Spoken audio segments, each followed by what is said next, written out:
your clients are referring to your work as engaging or inspiring or energizing, there's a chance that you're being perceived as entertainment. And when budgets get tight, entertainment is the first thing to get cut.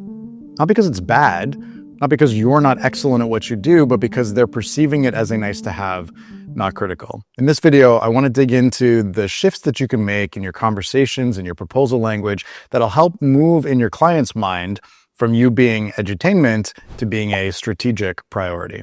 One of the first shifts that we want to make is from project thinking to relationship thinking. Now, this applies to you and it applies to your client. Project thinking has a beginning and an end.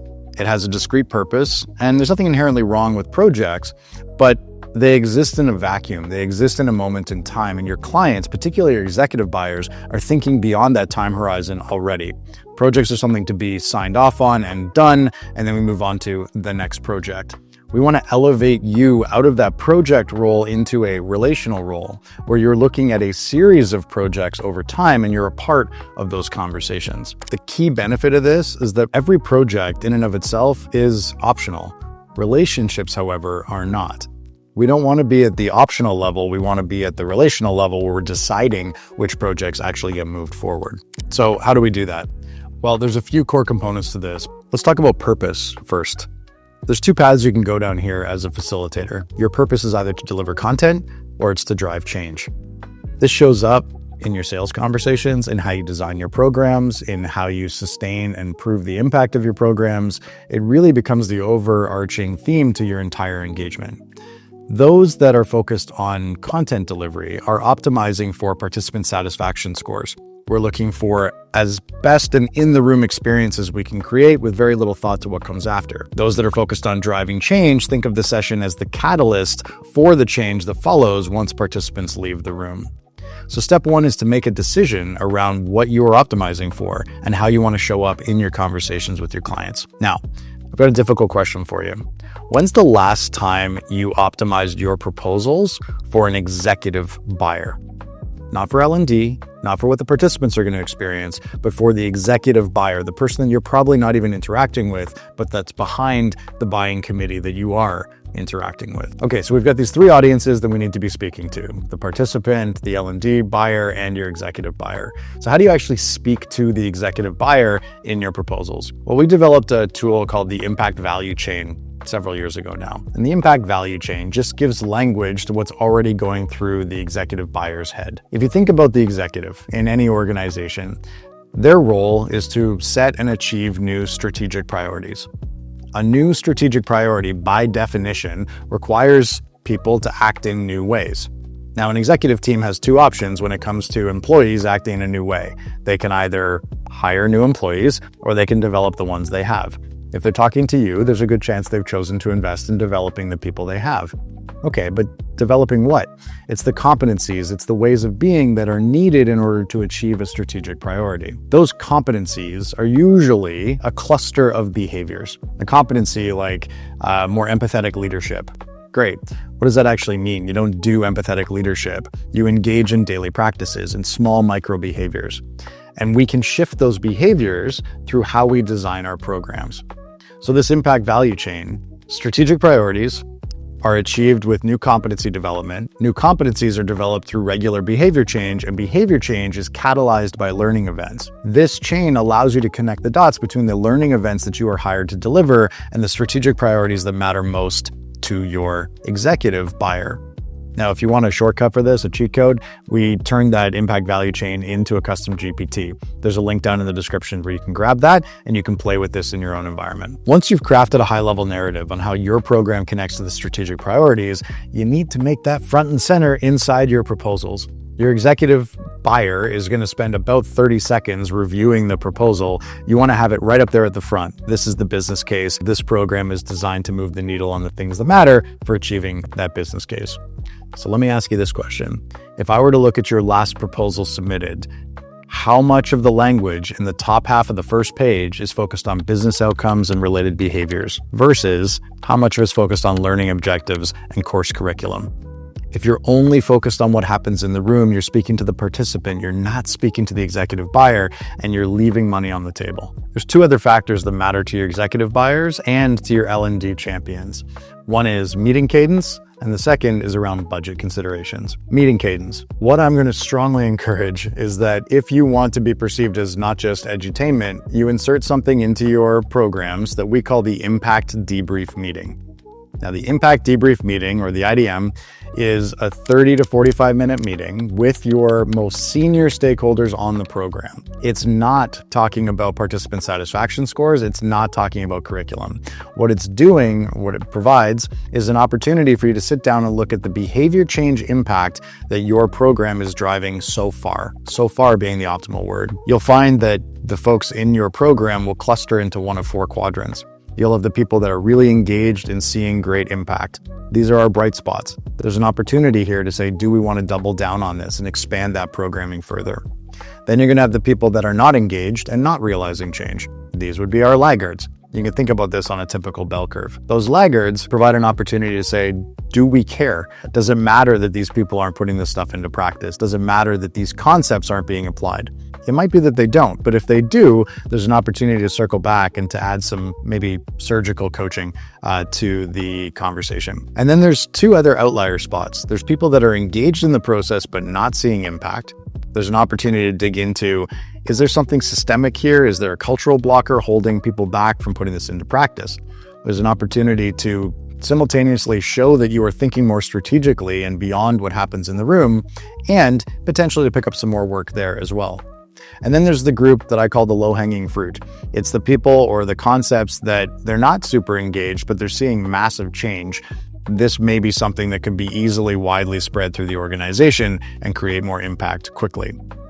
These impact debrief meetings elevate you beyond what happened in the room into a strategic conversation around the changes that your program is driving and how they connect back to the strategic priorities. We've got clients who are now charging upwards of $5,000 just for this impact debrief meeting. Their clients are finding it so valuable. This, of course, is additional cash flow for you, but it continues to keep you connected with the most senior people on your program, which keeps you connected to the longer-term strategic priorities.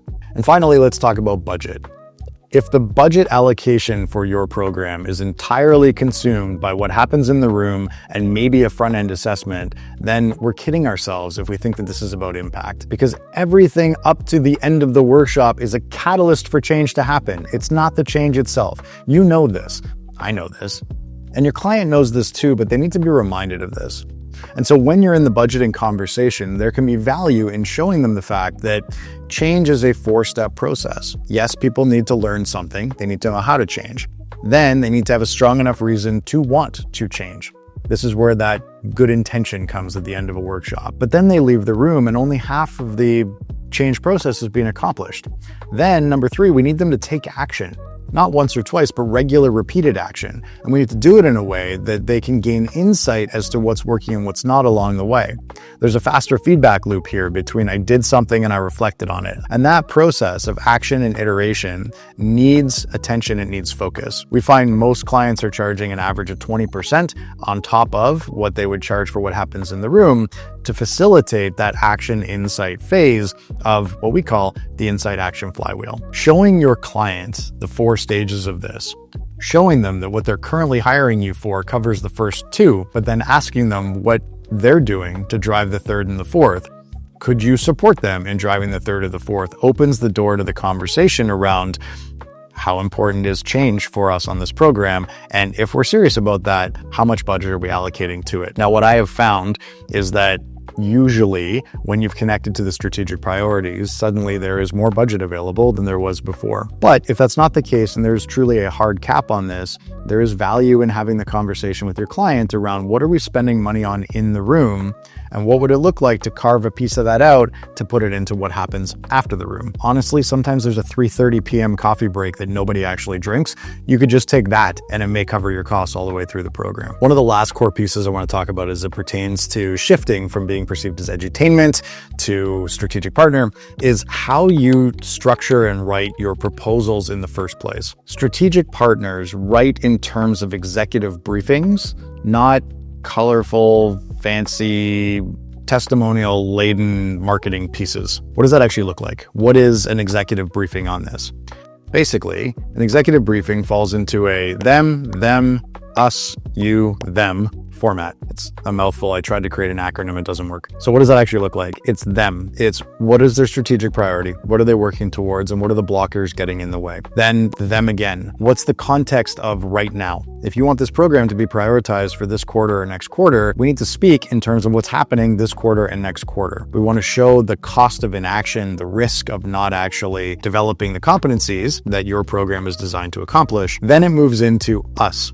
Us is a you and them relationship. Strategic partners are partners. And so this is not a pitch. It's about saying, here's how we work together to mitigate the risk of missing that strategic priority. We focus on developing the behaviors that are going to move the needle on that strategic priority. We design our programs in a way that are as efficient as possible in teaching people how to change and helping them build the desire to want to change so that we can focus on getting to the work of actually making the change happen. Then it's you. It's a very, very light touch on your methodology, not your content, not what's going to happen in the room, but your approach of saying, I believe that the purpose of training is to drive change. And we do that by focusing on a holistic change process, the 4-part model that I was walking you through earlier. All of my programs, you can say, or this program is designed to shift these behaviors so you can achieve these outcomes. It has these feedback loops built into it. And we use IDMs, impact debrief meetings, to ensure that everything stays on track. That's it. Executives don't care about the content. I know that's harsh. I know that we live for our content.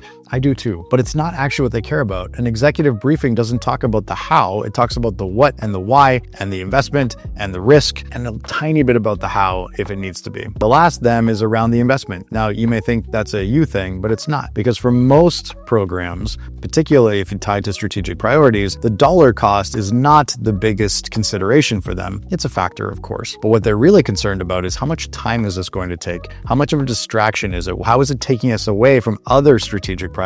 But then you also want to show how you have optimized your program to be as efficient as possible. If you can show the cost in context to what they're trying to achieve, and you can show that you have done the work to make it as efficient as possible, now you've de-risked it for them, and you're being perceived as a strategic partner, not a vendor delivering training. As I mentioned, I've got the custom GPT for you if you want a tool to help close the gap between your content and the strategic priorities. It's down in the comments below. If you like this type of content, if you're finding it valuable and helping you reframe how you show up as a training partner, I'd encourage you to subscribe, like, follow, do the usual stuff. We'll see you in the next video.